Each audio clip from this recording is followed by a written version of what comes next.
ay rated SPG. Striktong patnubay at gabay ng magulang ang kailangan. Maaaring may masiselang tema, lengguwahe, karahasan, sexual, horror o droga na hindi angkop sa mga bata.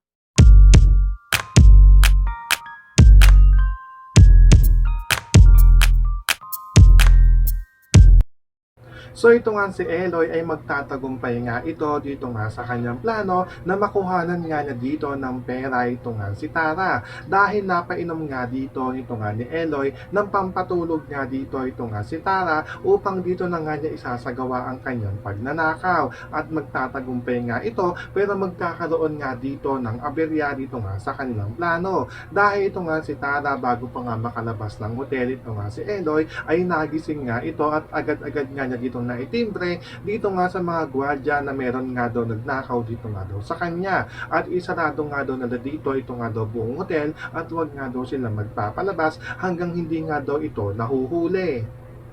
Kaya nga ito nga si Eloy ay agad-agad nga na dito natawagan ito nga kanyang grupo at sinabihan nga na dito na itutuloy nga nila dito ang kanilang plan B. So ito nga si Eloy pumasok nga ito dito nga sa isang banyo at nagbihis nga ito dahil na itimbre na nga din dito nga sa mga gwardiya ang kanyang kasuutan at makakalabas naman dito ito nga si Eloy dito nga sa hotel pero makikita pa nga siya dito ng isang gwardiya at dito na nga magkakaroon ng tensyon dahil na nga rin ay hitatakas nga dito ito nga si Eloy kasama ito nga kanyang grupo at nagkaroon nga dito ng bakbakan. Kaya naman ito nga si Eloy ay sandaplisan nga dito ng bala ng baril kaya nag-aalala nga dito ito nga kanyang mga kasama. Pero ito nga si Eloy is nasabi nga na dito na okay lang naman daw siya at huwag nga daw itong mag-alala dahil daplis nga lang daw dito ang kanyang natamo. So pakakaabangan nga natin dito kung mahuhuli nga ba dito ito nga si Eloy dahil na nga rin ay nai-report na nga sa mga pulis ang ginawa nga ng kanyang pagnanakaw dito nga kay Tara.